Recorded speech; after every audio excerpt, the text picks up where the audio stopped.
Hello everyone, welcome to ZK Live. This is Zach Kenney. It is episode 30. We are doing another Q&A. It's Sunday night. I don't have my microphone. I can't find it, so unfortunately the sound might not be as awesome as it's been in the last few Q&As. We have a lot to talk about. It was an exciting week. We got a lot of stuff done. We have a lot of things coming up in the future. We're rolling out our new school. We're calling it ZK Finishing School. If you guys, some of you may have seen on my story, we are going to be teaching classes. I've been asked many times now about coming out and learning from us. And I answer millions of questions every week, and it's starting to wear on me a little bit. Just a little bit. It's not bad, but I just decided, you know what? This would be a great way. People can come out, learn hands-on, see the shop, touch and feel the whole process of some of the painting things that we do. Talk about the business side, sales and marketing, all that stuff. We're building a school that I would have loved to have gone to when I was younger and trying to learn how to be a better contractor, be a better painter. If you want to be an electrician, there's school for that. If you want to be a plumber, there's school for that. If you want to paint cars, there are training centers all over the country. You go spend a couple weeks at and learn different skills to be able to paint cars. But when it comes to painting houses, it's whatever your boss taught you, and maybe some YouTube videos at this point. So that was very exciting. We booked up the first class. It's going to be the first weekend in September. We filled up that class in 24 hours. We have the second class has 5 people in it. I think we're going to stick to 7 again. We may open it up to more than 7 if we find that 7 is is easily manageable. The first class will be 7 people. They're coming from all over the country. We have a pretty good idea of what we're going to be going over. We have some support from Fine Paints of Europe. They're going to be giving everybody paint. They're going to be buying everybody a nice dinner on Saturday night. And we're going to be doing 10 hours on Saturday of intense training on finishing and the different types of finishing that we do and the tools and equipment that we use to get there and the things we're looking for. As well as then during lunch, we'll be talking about sales and marketing while everybody eats.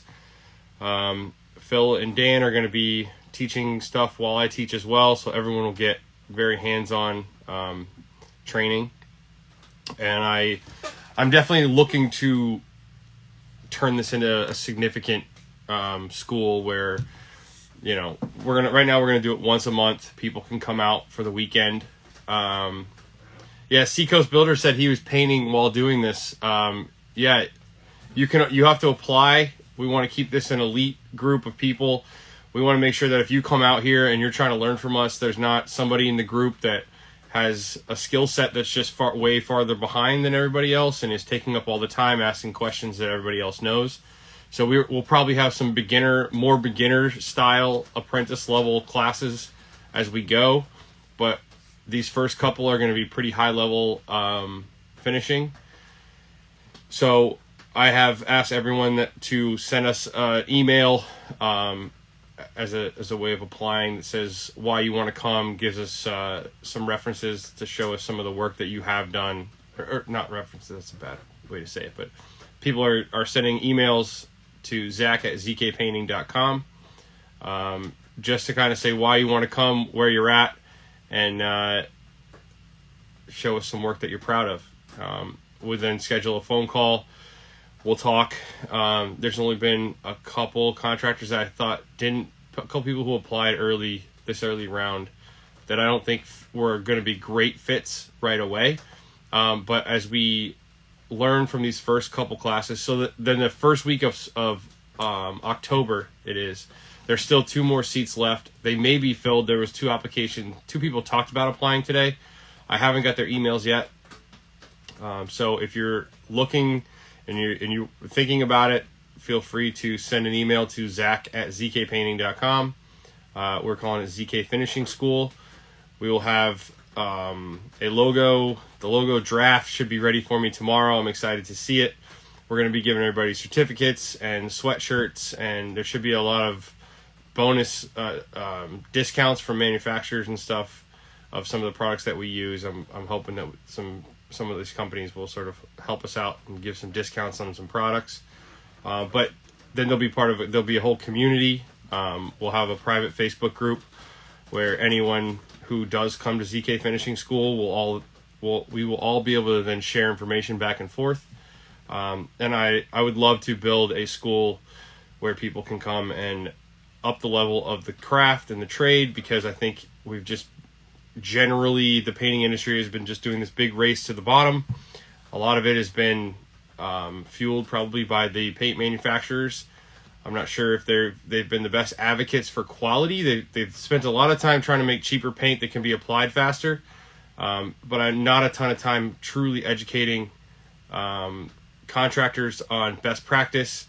There's a lot of subjective terminology that comes out of the paint companies if you ask them questions about paint, and not a lot of objective answers that come from them when it relates to house paint. Now, when you talk about the industrial side of painting, there's incredibly specific spec sheets and people who are testing mill thicknesses. And Gina Gert was on. She was they're a commercial painter, and they have to follow strict. There's a lot of objective talk as it relates to paint in the industrial and commercial world. And in the residential world, we're on a project right now where there's a bunch of Regal Select being applied to the trim. And I just saw a paint spec from an architect that said Regal Select for the trim. So, yes, I think that there's a huge opportunity here. We want to add a ton of value to people. I've paid a lot of money to consultants in the past who came out and helped me and completely changed the way I looked at my painting business, as far as application and the business side. But it was very expensive to pay a consultant to come to you.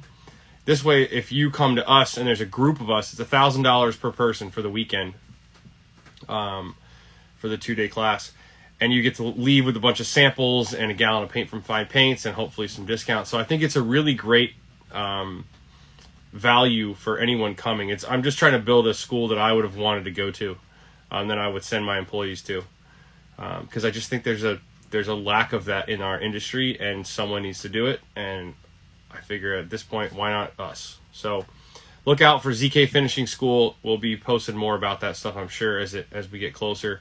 But if you're interested, please send me an email, zach@zkpainting.com, Zach with an H, quickly, because the spots are filling up really fast, and I don't want to do this more than once a month, at least to start.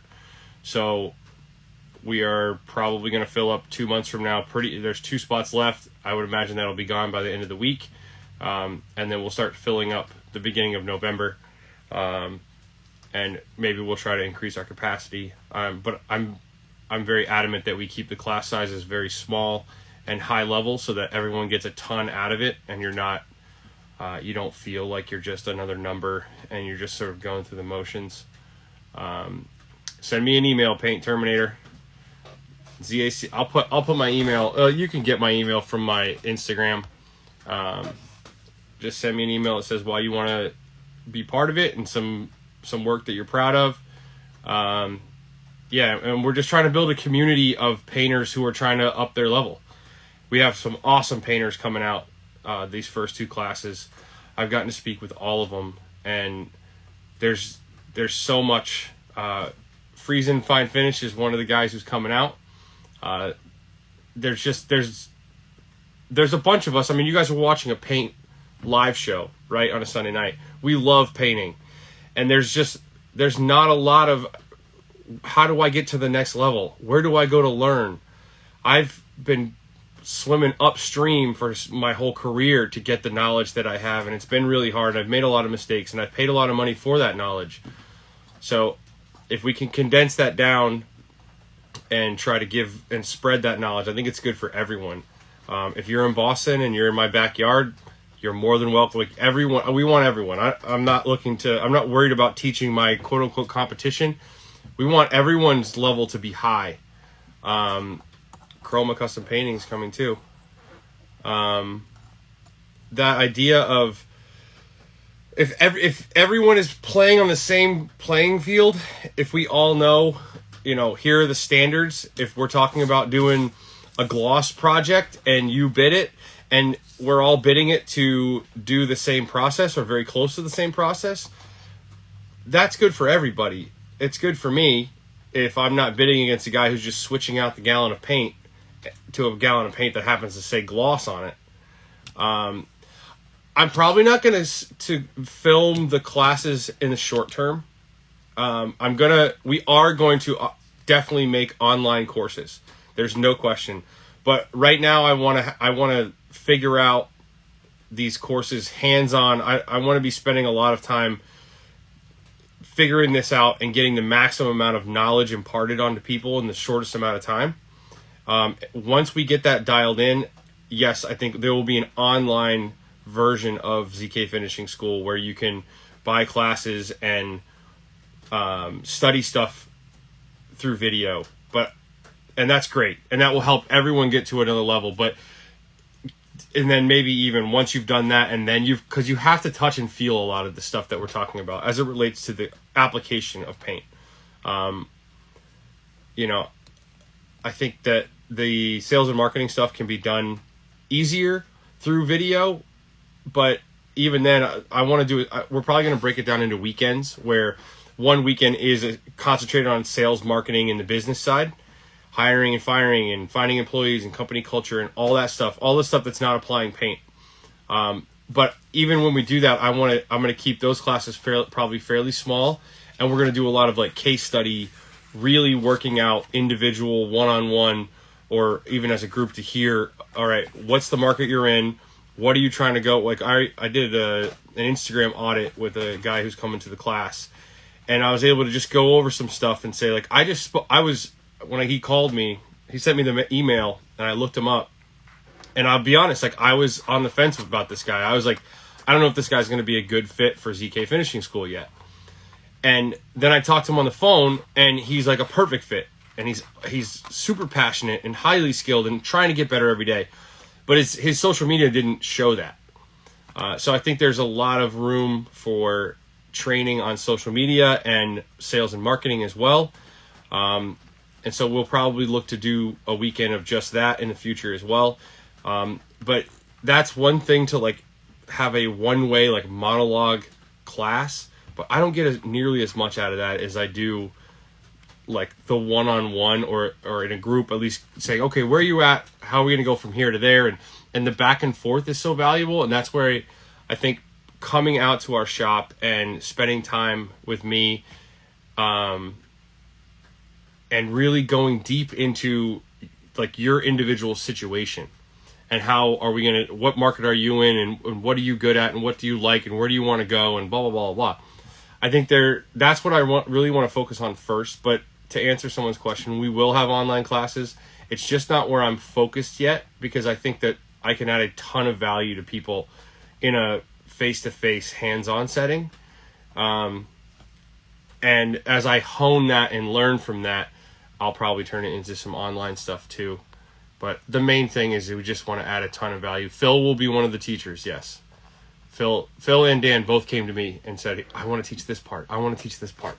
I really want to teach this part. And I was like, wonderful. I was going to ask you, would you come teach for the weekend? But they were already on board. But let's see. A lot of people are chiming in with stuff. Yeah, I think we'll probably end up having a gloss weekend, like a gloss class just on gloss, and spend an entire weekend going over it.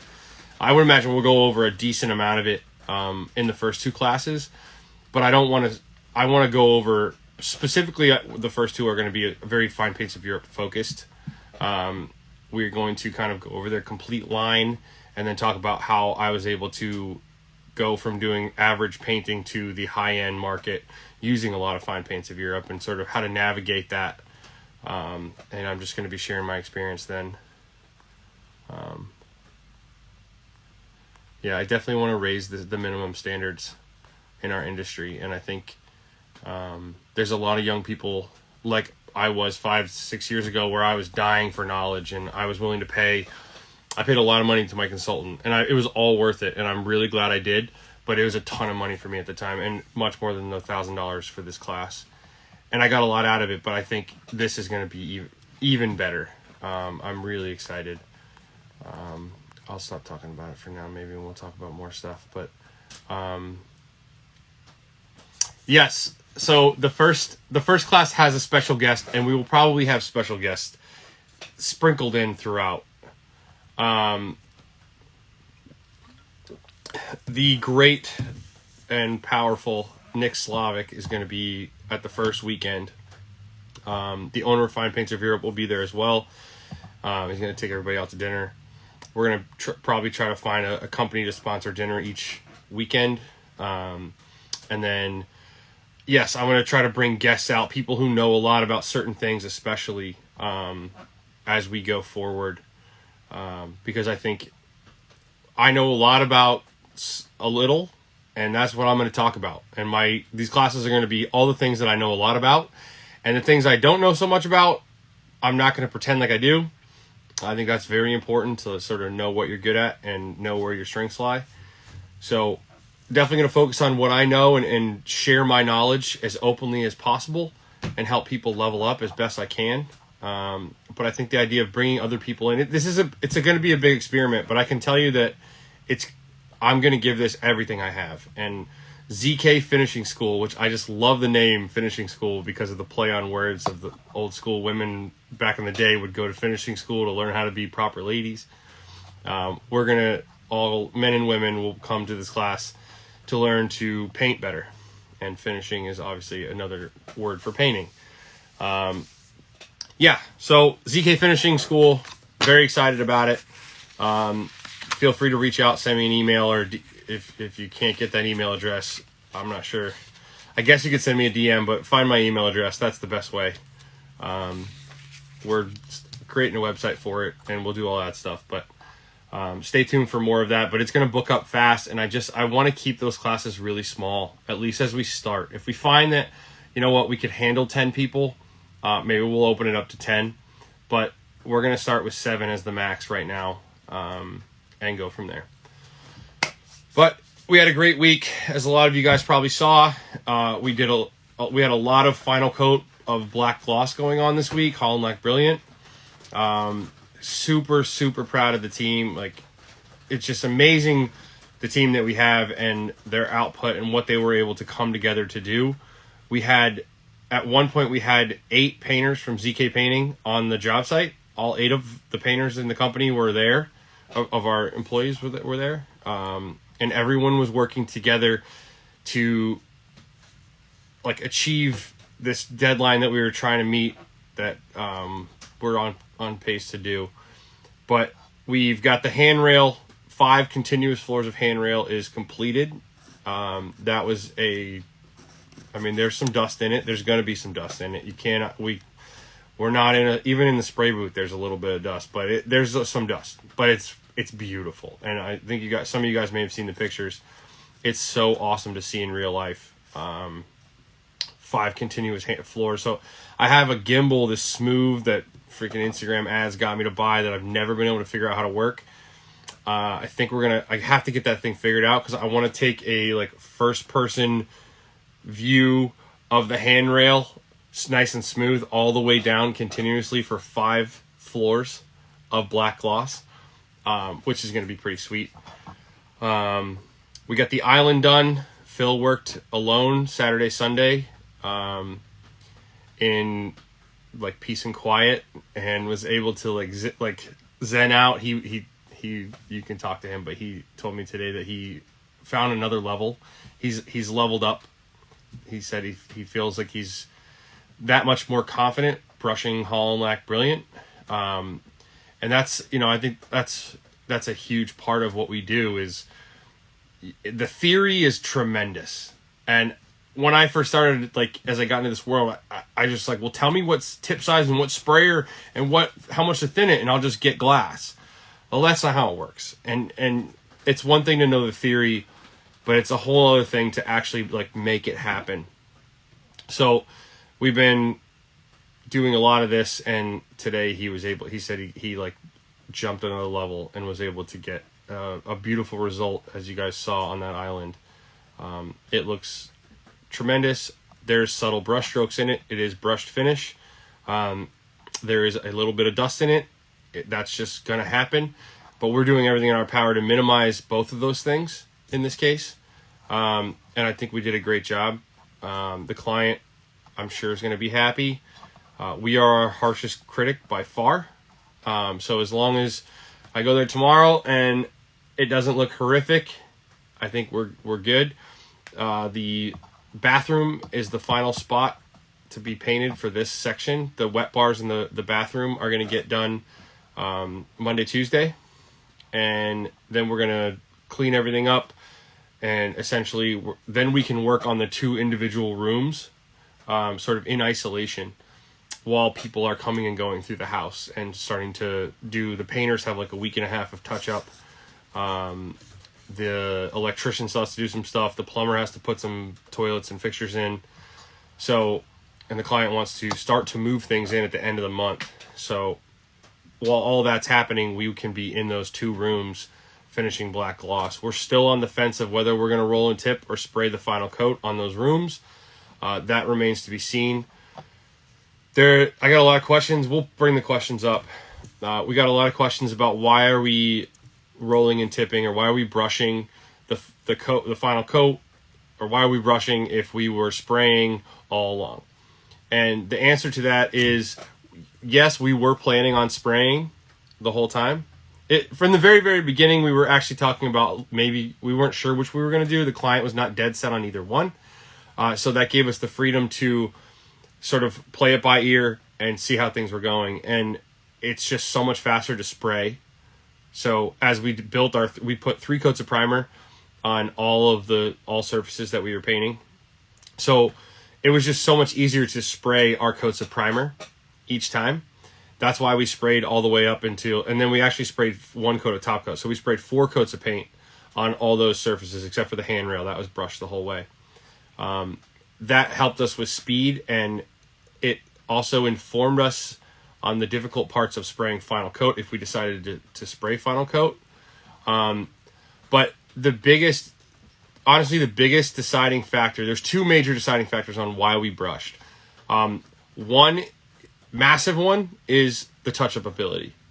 If we spray a room and the plumber puts the toilet in and nicks the wall, there's no like, oh, let me just touch it up with an artist brush. I mean, you can, but it won't blend the way. If we roll and tip everything and someone scratches something, we can isolate our touch-up to that one panel or that one piece of trim.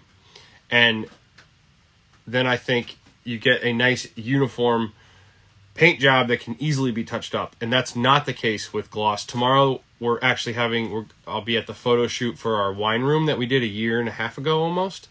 Our first high gloss full room, and that was all sprayed. And that did get nicked and dinged by the other subs on the project. And that ceiling is going to have to get resprayed now. There's not a way to really make it go away. So the touch up was a huge reason why. And really that kind of goes into the other reason was the risk and the stress on my team and on me is so much less when we roll and tip because of that same issue. Whether we get dust in the paint or we get a sag, those things are isolated with a rolling and tipping application, where when we spray, it's sort of all or nothing. And if we need to redo something, it's a huge deal. And costs a ton of time. And so the stakes were just so much higher when we're spraying a full room than when we brush. And so thanks, I'm really grateful to have a bunch of amazing painters in my life. And I was talking to a friend of mine, which we should all have, right? We should all be talking to painters across the country all the time. I think, having a bunch of colleagues that are doing what you're doing or are pushing you is huge. So I was talking to my friend Lou from Pen Painting, just driving back from Boston, just called to say hello. And we were talking about his project he just finished. And he was saying that he sprays all his coats up until the final coat. And now he's loving the rolling and tipping because of exactly what we're talking about. If there's some dust, you're all good. Like you you can take that one section, you can sand it down, you can brush it, and it's touched up in 20 minutes. If I need to touch up a bathroom ceiling panel that's sprayed black gloss, I have to wait for the paint to dry long enough that I can mask it so that it's not making marks. So we'd have to wait long enough for the paint to cure up enough that I could mask off everything else, build the whole enclosure, do all the prep work to then spray that ceiling out again. So it's unless the client insists on a sprayed finish in these types of applications, that's why we did it for the bathroom. And then somebody made a comment about, I hope the kids, like, they don't have kids or something, about the island being sprayed. And it just was like, and that's why I love always being open-minded and always like surrounding myself with people and listening to people's comments and stuff. And it was just like, oh yeah, like they do actually have young children. And if I spray this island for them and I deliver them this beautiful, perfect sprayed black gloss island, and oil enamel fine paints of Europe is incredibly durable, but still, if somebody scratches and dings it and I need to touch it up, it's a whole thing. Where now that we're rolling and tipping and we have our rolling and tipping, our brushing is down to such a high level brushed finish. We're not talking about these ropey, traditional brush finish, which is, sometimes people want that. But in this case, we can get an almost sprayed finish. And we don't have to worry about the touch up. So that answers that question. But when we spray all of our coats, our base coats and our first top coat, it reduces the amount of sanding, right? Because ideally, if you want to minimize brush strokes on your top coat, you are brushing over a completely smooth and flat finish surface. So if you've brushed each successive coat up until the final one and you get completely flat, you have a lot more sanding to get those old brush strokes out. So by spraying each coat, it's faster, and it's faster application-wise, but it's also faster sanding-wise. No, we don't put clear coats on our Holland Lac Brilliant. It's an oil enamel. You'd have to put a 1 part. Really, you should be putting a 1 part clear over the top. It's not going to be a 1 part that's any shinier. When you see Holland Lac in real life, you'll see that it does not need a clear coat. But let's see. Let's get into some questions. This is a good one. I'm going to come clean on this one, guys. I apologize. We've been lying to you this entire time. I created Phil in a lab. My wife's a scientist. It's what she does. She's been creating humans for as long as I know, as long as I've known her. No, Phil is a human being. I promise. He's a terrific human being. He's a very passionate person. Loves painting. He's a dedicated employee of ZK Painting, and he's just a dedicated craftsperson. And he's not an alien, I promise. But that's a good question, Mike. This is a good one too. Always Happy Painting said, how long after hiring an apprentice would you say they get it or don't? Oh, Janine. Janine says he's okay. You get to say that. You know him better than any of us. Let's see. How long after hiring an apprentice would you say you know? I would say that we have it down now to under 2 months. I give a lot of benefits of the doubt. I always believe in giving people the benefit of the doubt and giving them a chance and giving them feedback and giving them an opportunity to adapt and rise to the level and get better. So assuming that you can show up on time and you can work with effort, concentrated effort, and you seem to be liking what you're doing and you seem to be passionate about it, like, we're going to give you a lot of chances. But if you start not showing up on time or calling out a lot or like going through the motions or not working, like dedicated, working hard, like our newest apprentice, Bradley, like when nothing's going on. Like, you look over and the guy's got a broom in his hand and he's sweeping. Like, he doesn't have a, like, just chill out and wait till someone tells me what to do mentality. That is invaluable. So we've had some of that. We've had some people who just weren't all in. They didn't love being ZK painters. And if you don't love being a team member of ZK, then you got to go. Like, I've 3 years, I've fired people in the last 6 months that I would have never even thought to fire 3 years ago. And I would have kept, and they were good. There was nothing, they were good. Both guys were good. I love them to death. They're great human beings. I would give them a glowing reference. They just weren't great. They weren't all in on ZK painting. They didn't love what we did, and they weren't dedicated. And at this point now, so I was telling someone, like, I would rather not have you than have you not absolutely love us. Before, I would be so terrified to lose someone that was, like, producing work and had, the sunken cost fallacy, when you're like, oh, I put so much time and effort into this person. It's like, well, that's not how you should be looking at it.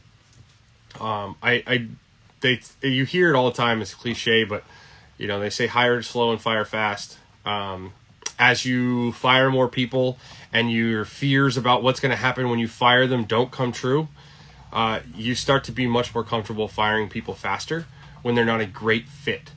But you have to have a strong company culture already built. And if you don't have a strong company culture, it's going to be hard for people to fit in, because, I can speak from experience. We didn't always have that. And the company culture might have been going in different directions based off different days and different moods from me. And when that's the case and nobody can predict what you're all about and what this whole thing stands for, it's going to be a lot harder for people to buy in and love to be an always happy painter, right? And so it's going to be hard. I spent a lot of time really concentrated on building company culture, and so that it's either you're a square peg in a round hole, or you're a round peg in a round hole. And it's like, either you fit right in, or, hey man, this isn't working out. Like, firing people now is easy because it's just simply that. Hey man, this isn't working out. Like, we've sat down, we've gone over the things that we needed to see changed. They're not changing. Good luck, man.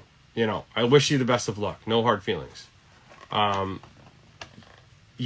think until you've done it a few times, I know I was very fearful. The first time I let go of I had a lead guy who had been with me for a few years, and he had the institutional knowledge of ZK painting. I didn't have to babysit him very often. He knew what was up, and he had some passion for painting. But he had outside issues that were getting in the way, and eventually I just decided, it was really hard, the hardest fire I ever had at the time.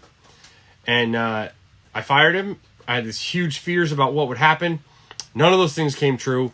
And instead, just like if you don't take on a bad client, I was freed up now to go find superior human beings that I didn't know existed. I didn't know would come to work for a painting company. And if you don't let go of people who aren't great, you'll never have time to find the great ones. So I think, assuming you've built a strong company culture and you've done everything in your power to facilitate greatness from that apprentice, I would say now we could probably figure it out in under 2 months. Like, Jason came into the company, and Jason was so clearly a great fit.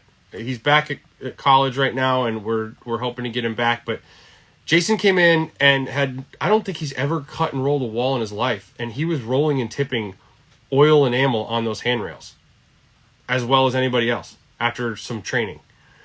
Like, he did most of the sanding and priming with Patty. The two of them did all those handrails all the way through. All the hard work was done by Jason and Patty. And Jason was a brand new apprentice. So he just clearly had it. He had the knowledge, he had the drive, and he had the passion and the motor and the capacity to learn. And he was bought in. And, I think that that was pretty quick to see. I think what we often do is we ignore the signs about them not fitting in because maybe we don't want to keep going through the hiring process again, or we want to be giving them benefit of the doubt all the time. And it's like, you got to follow your gut. And if people are giving you red flags right off the bat, I think you're always better off moving on past somebody than holding on to them for too long. I think you'll regret holding on to them for too long more than you'll regret getting rid of a great person. I don't think that happens very often. Great people leave companies because the company's not great. Not that you're firing great people.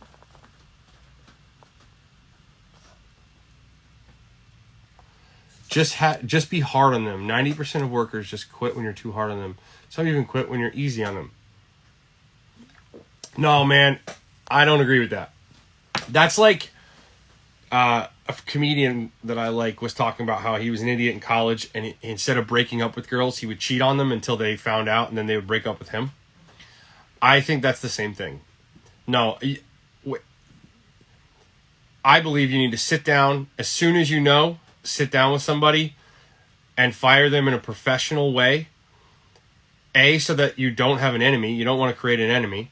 And so that you can move on quickly. Like, it's bad company culture if I'm hard on one employee to get them to quit, because everyone else is going to see that. And that's just not good for the company culture. I would never do that. I would not recommend. That's the old school mentality from our bosses that we grew up with. That when we got screamed at and yelled at and everything was freaking hard. I don't think that's best practice. Yes, did they survive and have companies and make livings by doing like that? Are we still alive? Did we make it through it? Yeah, we made it through it. But carrying that trauma and passing that trauma down just because we went through it, I don't think is best practice. I think you'll get a lot more out of people by being very clear with who fits, who doesn't, and taking good care of everyone in your company. But let's go on to the next one.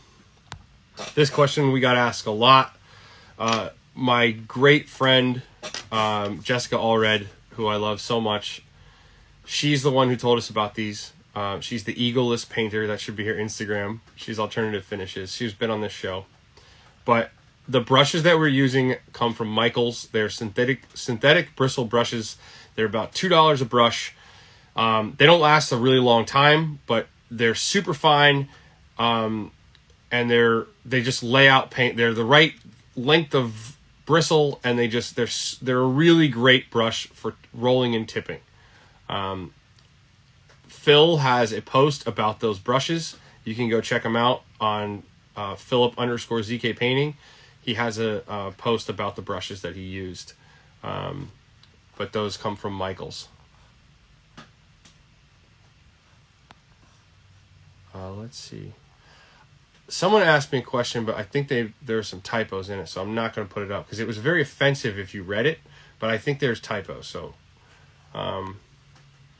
this is always fun. When someone says, what is the best? That's not enough. That's not enough information. And to say something is the best, I believe that we need more parameters to decide on. What is the longest lasting? If best is longest lasting, that's one. If best is fastest drying, easiest to get 2 coats on in a day, there's a different product. If best is cheapest price, that's a different paint. I will go over some of the water-based finishes that we use. Is it a trim paint? Is this enamel? Or are we talking about wall paints? I'll tell you some of my favorite water-based paints. My favorite water-based paint is Fine Paints of Europe Eurolux Matte, by far. It is a tremendous wall paint. It blows every other wall paint out of the water. It's not even close. I would encourage everyone to get themselves a 5 liter of Eurolux Matte. If you want to be a hero and really maximize it, prime the wall with some Eurolux primer first, and then apply Eurolux Matte with a little bit of General Finishes extender mixed in, and you'll get a near sprayed finish that feels like porcelain. It's so smooth. There's no fillers in that paint. Your clients will love it. I have clients who rub their cheeks on it and make their friends rub their cheeks on their walls because the walls are so smooth. It's a phenomenal water-based wall paint, and I've never seen anything else like it. For trim paint, I mean, Eco is an alkyd acrylic, you know, water-based, I guess, water cleanup. That's the longest lasting exterior paint that I am aware of, is especially for single component and definitely for water-based, is Fine Paints of Europe Eco. That will give you unbelievable color retention and will last, I mean, quite a long time in the elements exterior, never mind interior. So Eco is a great water-based paint. Let's see, what other water-based paints do we use? We use like the water-based 2-part polyurethanes from Ilva, and we're trying Renner on the next project. I think those are great. I'll tell you, for one, unless I guess you're putting on walls, but you know, one water-based paint that I'd like to stop seeing put on trim is Regal Select. Let's all stop putting Regal Select on trim. If you're doing it, find an enamel. Even just go to Impervo water-based. The water-based Impervo is an enamel that's meant for trim. But I prefer Advanced if I'm going to use trim paint from Benjamin Moore. I think Advanced Satin is an amazing product. But I missed a bunch, so we'll skip that. I missed some questions here. What's been the biggest obstacle as you tried to scale your business? I'm the biggest obstacle. I think the mentality that gets you, these are not unique thoughts to me, but the mentality that makes you successful with yourself and a helper, or you and 2 painters, the mentality that makes you successful there is not the mentality that will make you successful with 10 painters. And this mentality that makes you successful, and not even the mentality, but also like the scope of work that you do, like what your role is. Your role is very different from 10 painters to 20 painters and 20 painters to 40 painters. We're going to have John on from Paint School, and we'll talk all about that stuff. But the biggest hurdle, honestly, was me. It was, I mean, there's a lot of things. You have to have enough sales and marketing to fuel the ability to scale, right? You need to have enough work to be able to scale. You need to have the ability to train new people, so when they come in, they can actually get the work done. You have to charge enough to be able to pay, you know, overhead and be efficient enough. And so there's a lot of things, but I would say my mentality was the biggest obstacle to scaling my business, where I was focusing my time and energy more than anything else. Let's see. Lost a bid this week for a house with lots of aluminum siding. I said I'd spray the siding with Ben Moore. Got a note. They instead went with someone who was going to do 2 coats by hand. Do people think by hand sounds better? How do I prevent this in the future?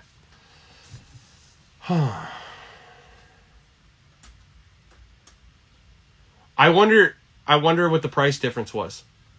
I wonder if they actually made the decision based off of spray versus brush, or if it was price. But I will say this. One of the most important parts of the sales process is asking questions and getting and listening to the answers. It's something I'm working on all the time, because, and then articulating clearly what's going on. I just won a job today. So the mahogany job, we just got awarded the first, painting the first floor on that house where we're doing the mahogany paneled rooms. I originally had a bid for that in a month ago to do that and the basement as well, and some second floor stuff. And they didn't go with me. They didn't go. It's not that they didn't go with anyone. They just decided not to do it. And when I 2 weeks later, I'm talking to the architect, and they were under the impression that we were going to sand off the painter that's on site now all of his work all of his paint and start from scratch on anything we were painting. And so somehow I did not ask the right questions or articulate our whole process thoroughly enough or clearly enough so that I think the client really, and he actually asked the client today, asked me that question straight up. He was like, well, in that area that they've already painted up to first coat, are you going to be using the same paint that they're using? And I said, no, we're going to use Fine Pits of your Holland Lac. And he said, well, does that mean you're going to have to take all that paint off? And I said, no, not at all. Their paint is in sound condition. I can sand it, prime it, and paint it. No problem. But I think if I was a better salesperson, I would have asked the questions and then answered the questions in a way, listened enough to where I could have taken, that was a big hurdle for them. And I think it was a big reason why they didn't go with our price originally, was they just didn't want to think about perfectly good paint being sanded off of surfaces, which makes sense. So I wonder if you could improve your sales process to ask more questions and get to answers where you could find out, is it really sprayed versus brushed? That's how they made their decision. And I think that will help. Oh yeah, paint school had said it. He's like, you should ask the client what mattered more to them. Yeah. So yeah, and that might have just been an excuse that they didn't want to say we're cheap we're cheap. We want the cheaper guy. Maybe they didn't want to say that, and instead because that's what human beings do. I heard somebody say that this week. We buy emotionally and then we justify rationally why we bought. I think that. Where did I hear that? I can't remember. I've heard it before, but it's true. We do generally buy emotionally, and then we find ways to justify our decision making later with very rational, really very rational justifications. So it may have been that. Somebody said, funny you mentioned that. We are in year 5 of our business, and the structure we've had thus far will not support $1 million plus business. Yeah. What got you to $1 million will not get you to 2.5. And not that I've been at 2.5, but I know enough smart people who say that, and I'm just regurgitating what they said. Most of what I ever do say is a bunch of someone smarter than me said that, and I'm just regurgitating. Somebody may have BS'd them into thinking that a by hand finish was better. But I would imagine that's probably the least likely of all the things that happened, I would guess. Somebody said, believe it or not, for my market segment, I use almost exclusively Behr. They've made a lot of good changes. Price is better than Sherwin-Williams or Benjamin Moore. Same quality and new range of products to match paint stores. I don't doubt that. I've never... It's hard to say never. I've never used Behr paint on a project that a client paid for. I can't say the only thing we've used Behr paint for in the last 10 years is to make TikTok videos. But I'm sure that they're obviously they're selling a lot of paint, so they've figured something out.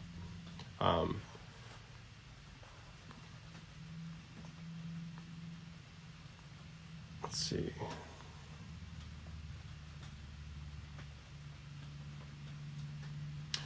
Chroma. I would also say that it's very important, at least I believe, it's very important to be comfortable not winning projects. And I know lots of people, there's many mentalities in this, but I'm going out to an estimate like I would go out on dates before I was married. I'm looking to see if this is a good fit for both of us, right? I'm not looking to figure out a way to make this work even if it doesn't. And I don't need to win everyone just to win it. I want to find good fits for our company and the value that we offer. And all the rest of them, hey, I'm more than happy for you that you found somebody else that could serve your needs better. No hard feelings. And I think that that's where sales and marketing come in, and marketing specifically, that we need to have more opportunities than we can handle of work, so that we don't need to close every project. And I know it's always hurts a little to not win a project, but I'm trying to stay small enough and lean enough and add so much value to my ideal client that we have clients that love us, and we get to service them. And if you don't love us, like, hey, I don't love you either. Right? Like, I'm not sitting here begging you to marry me and you don't like me. Like, I think that's how I was for a long time, because I believed in word of mouth only. I was the guy who ran around saying, oh, we're word of mouth only. We don't do any marketing. Right? What a cop-out that is. What a cop-out. That was me not feeling confident about what marketing would even look like or sound like or be. So I thought it was just cooler to say, I'm referral only, man. I'm word of mouth only, man. Look at me.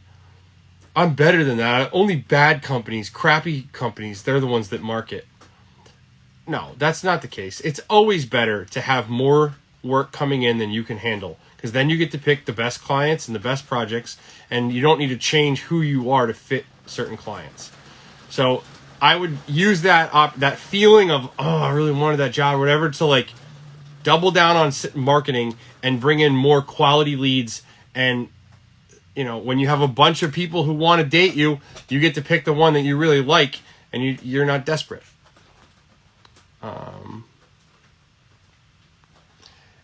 Any recommendations for building a mobile spray booth? We spray cabinets on site, and I would like a more controlled environment for spraying doors. Yeah, zip pulls, lots of zip pulls. I mean, that's the first one, I think. We have probably 30 zip pulls in the company, and we will probably use 15 to 20 quite often. Like, you'd rather have more than less, especially when you're really creating a true negative air in a room. So then the next step is you need to have good air movers, and you need to understand how to mask off spaces well. Understanding how, like, air control is huge.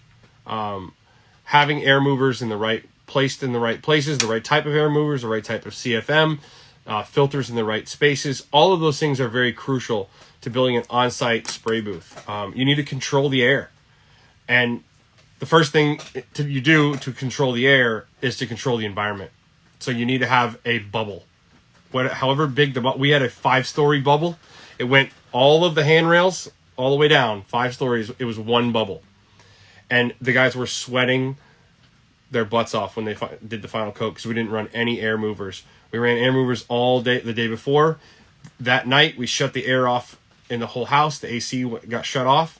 The air movers got shut off. Everything got sealed up. We tacked a bunch. It all settled to the ground. We then wet the floors that morning, and we painted, because that was the controlled environment we were looking there, because we were brushing. When you're spraying, again, you need to seal off all the air, and then you need to control the intake air and control the exhaust air, and make sure that those are balanced in a way that the air is doing what you want it to do. So I think the first step is using lots of zip pulls to make a completely airtight enclosure. Chroma said, yeah, you can't win them all, but I guess we may as well learn from them, and because I'm still new, it still stings a bit. Yeah, it's still the first time you ask a girl out and she says no, it hurts. But 45 times in, it doesn't hurt as... I don't know. Maybe some people have 45. I'm sure. As it gets higher and higher, right, you get more used to it. It's a bad analogy when you look at it that way. But you'll get used to firing people. You get used to not winning projects. But the first time you do both of those things, it's really, really hard, and you freak out. At least I did. Somebody said they love me. Aw. Yes, thinking trailer. We in Canada do air circulating heating. You know who's the guy to follow if you want to up your air the guy who makes the best interior spray booths, probably in North America, is NWR Painting. He's been on this podcast. Nick from NWR Painting. Follow him. That man, I mean, first of all, he has like multiple 5,000 CFM air movers. So, but he has these big flanges and all sorts of crazy stuff. He understands air movement. But if you have a big enough space, if say you get the kitchen and the dining room, you can now spray on site. We're lucky and we take everything back to the shop and spray all the doors in our booth. But if you're going to do it on site, you just need a big enough space where you can work, and then you can control all the airflow through it.